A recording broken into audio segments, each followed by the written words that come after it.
Peace, love, and reparations. Welcome to Black Star TV 2.0. It's your boy Black Star. Come in, my foundational Black American family, and hit that subscribe button, hit that like button. We've been busting them on the subscribers too. We had 3,200 subscribers. I appreciate all the love and support. Please go to that blackstartv.store and please go copy your merch. That's blackstartv.store. Let's get started, family. Listen, we are on the biggest delineation trip ever, and I'm so proud of my foundational Black American family. Listen, when it comes down to being on code, we are extremely on code. And the question is, can we keep this up, right? Which I believe that we can, because this actually has been going on for years. You feel me? Some people who are new to what's going on might just see it just happening, but bro, this been going on for some years now. We've been on code for a while. It's just that we're making some big strides. See, because not too long ago, we just had probably the biggest play in political history with the Democrats falling, right? That was historical. That never happened ever, where the Democratic Party did not get in office because we didn't come out to vote. It wasn't because of nobody else but foundational Black Americans saying, yo, we sitting down, you're not giving us reparations, we not coming out. And again, there was a big argument back then about Kamala being Black and all the Blackness and everything else. So again, delineation made this happen. No, for real, delineation really made this happen. Like saying, yo, you know what? We stepping back to say, where are you from? Where is your family from? And the king, about to play this video from Dr. Carl Anderson, who is the king. He is the king of delineation. He started this movement years ago. We wasn't really following, but hey, man, we on it now. And thanks to Dr. Carl Anderson, who is my favorite scholar. We about to get into this real quick. Native Blacks. And so that clearly sounds as if fair use. If you are delineating Native Blacks versus someone that comes here from Bermuda or Jamaica or wherever they may they may come from, that is Black. That's right. And the purpose of that is what? Because you on the surface, it would be like, hey, everybody here that's Black gets treated a certain way. Why are you making that delineation? That is an excellent point.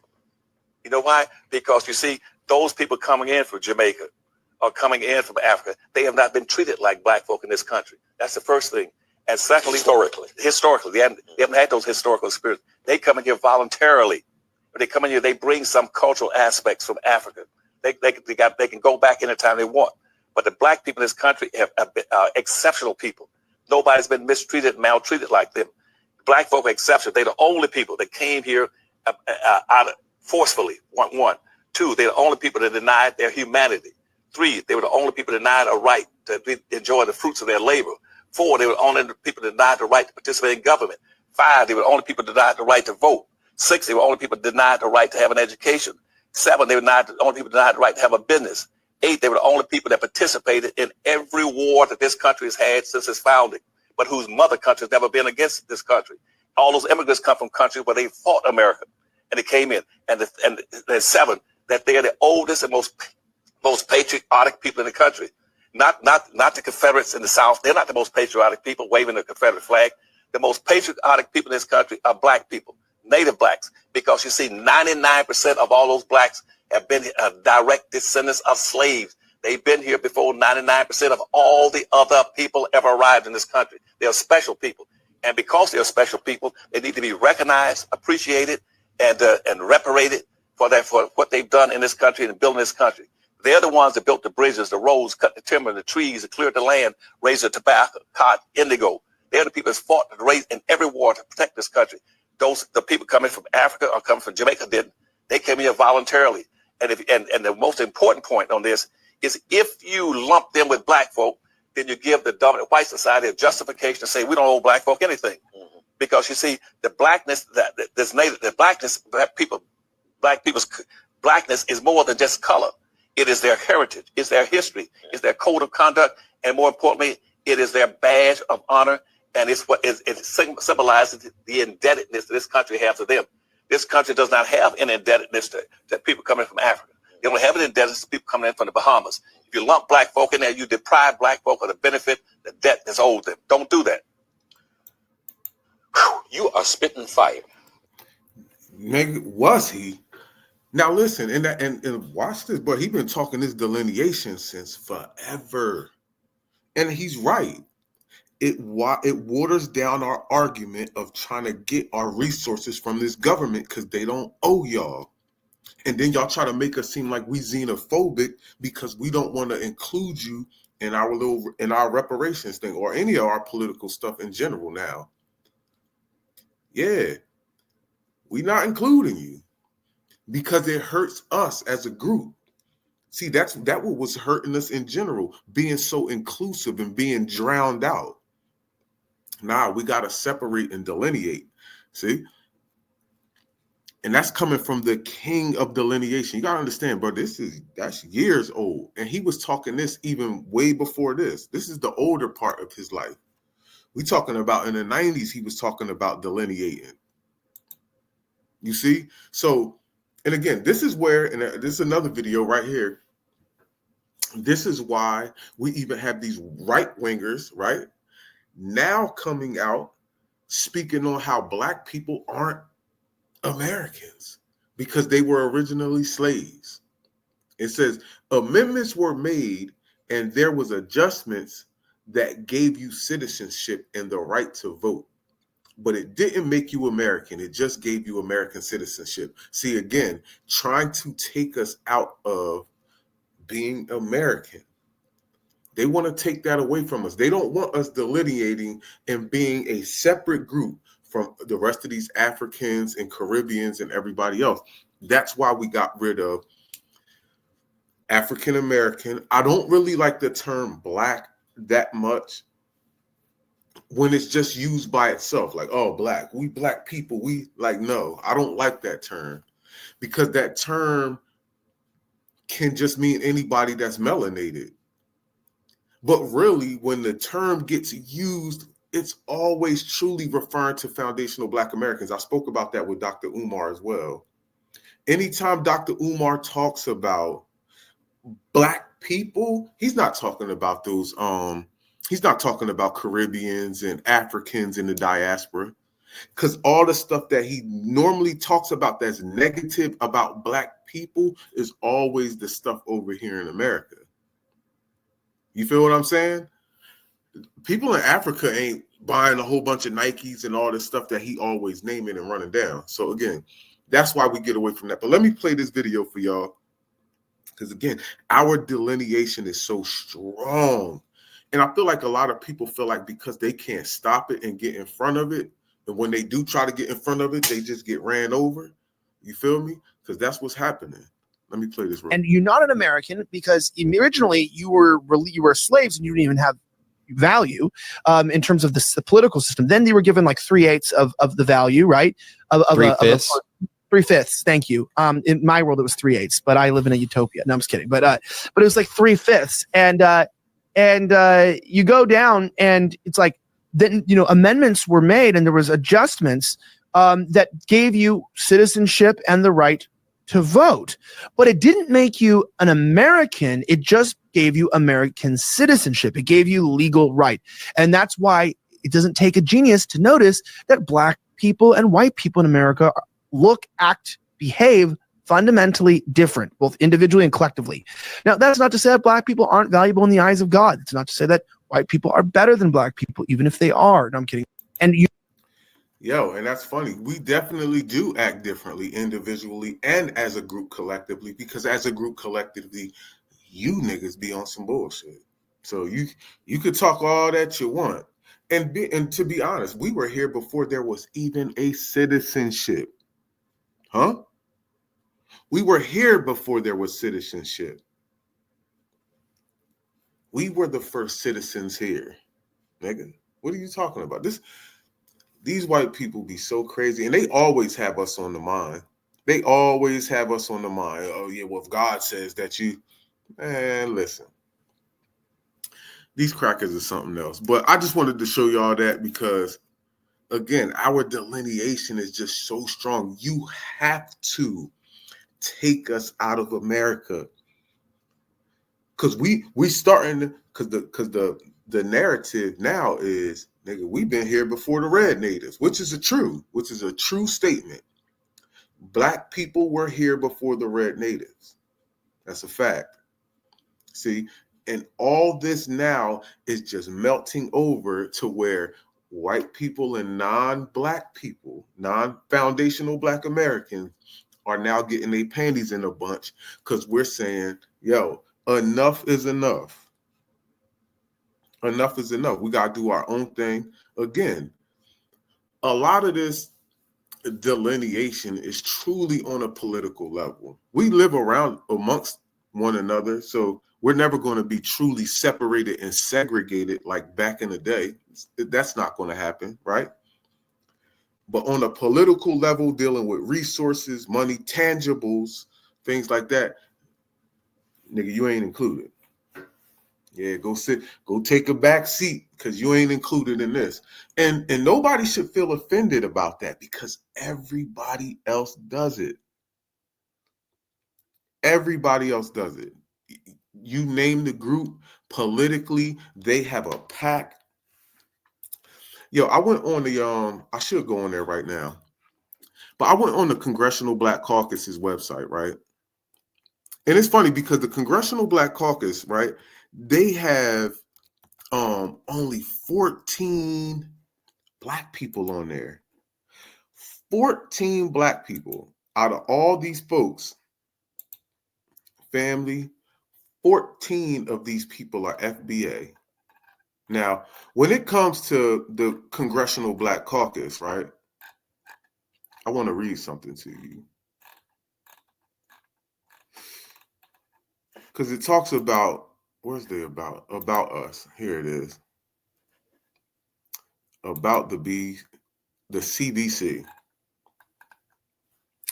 Now, they might have changed this. I remember the last time I read it, but I'm going to read it real quick. It says, since its establishment in 1971, the Congressional Black Caucus has been committed to using the full congressional power, statutory authority, and financial resources of the federal government to ensure African Americans and other marginalized communities in the United States have the opportunity to achieve the American dream. Now, mind you, family, that is the Congressional Black Caucus.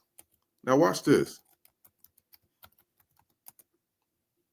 Now, let's look at the Congressional Hispanic Caucus, right?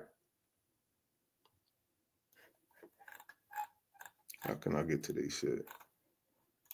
This is them right here. Now, let's see what they're about. Oh, look at Fat Joe. Look at they got Fat Joe on the Congressional Hispanic Caucus website. That is funny. Fat Jeezy. Hold on. About. Here we go. Now remember, family, and look at all these people. These is all Spanish. You don't see a black soul. You don't see a black soul up there. He's Spanish. I don't care. He's just a dark Spanish. You don't see a black soul up there. Not one black soul on their thing. And again, that's funny because in the Congressional Black Caucus, you got some white folks in there. You got some Mexicans. Listen, yo, why are we so inclusive, but everybody else is so inclusive? Now, let's go to the about.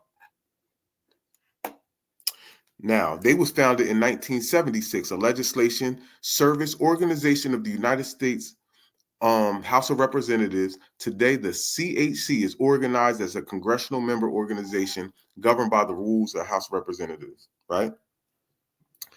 The CHC addresses national and international issues and crafts policies that impact the Hispanic community. The function of the caucus is to serve as a forum for the Hispanic members of Congress to coalesce around collective legislative agendas. The caucus is dedicated to voicing and advancing through the legislative process issues affecting Hispanics in the United States, Puerto Rico, Commonwealth. Now, you see that? It don't say anything about people of color and and marginalized groups and black people. Why does the CBC one say that? Why does the Congressional Black Caucus say that they help everybody, but the Congressional Hispanic Caucus say that they don't help everybody? Now, let's go to the Congressional, right? Asian Caucus. Let's see what they be talking about. Let's see if they're inclusive to us.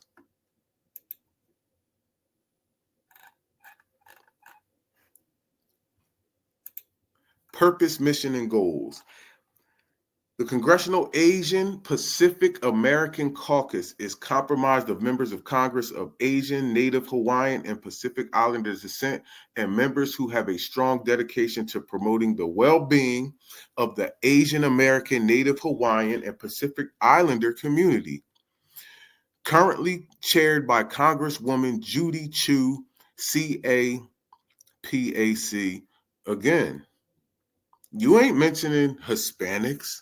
You're not mentioning blacks or disenfranchised people. Why is it that the Congressional Black Caucus is the only one included? This is why we're delineating, and we're good on y'all. We're good. We even good on the Congressional Black Caucus because they nothing but a bunch of flunky Negroes. They're a bunch of flunky ass Negroes. And it's sad because, like, yo, you're literally the only one. You're the only, none of these people, none of these other caucus mention you at all. But somehow you are ensuring that African Americans and other marginalized communities in the United States have an opportunity to achieve the American dream. But their goal isn't to ensure that Black Americans have the American dream. That's not their goal. That's not their objective at all. It says it right on their website. I'm telling you, family, these people like the NAACP and the Congressional Black Caucus, these are flunky Negroes. I promise you. These are flunky Negroes put out here to finesse us. Yo, to not get us over the bar. All these Negroes you see coming across this damn screen are literally put in place to make sure that we get drowned out in this whole minority coalition, all this people of color, disenfranchised people, and all of that.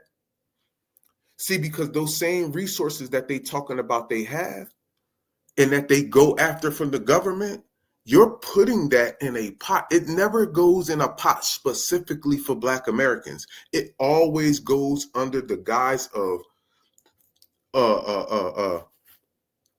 damn, I can't think of the word.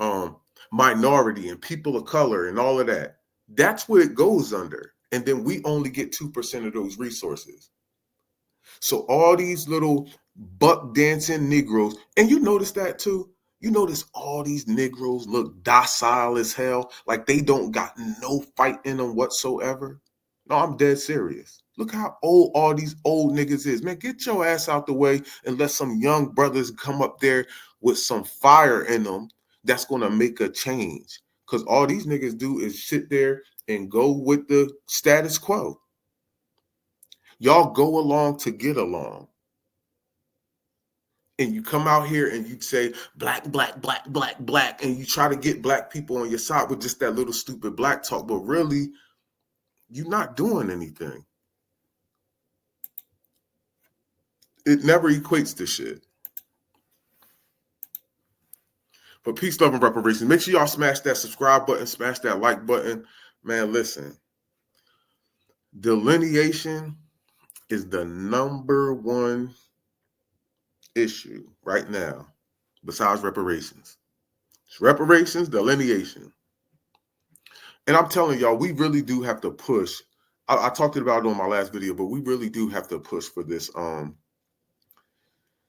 tribal court, man, tribal government, yo.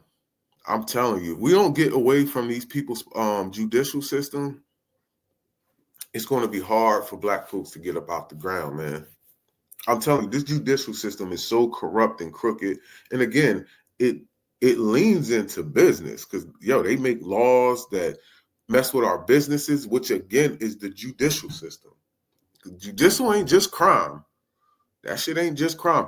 Judicial system is where they make laws and shit, legislation and all of that. Like, yeah. So yeah, we need our own thing. We need our own thing going on because y'all don't rock with us like that.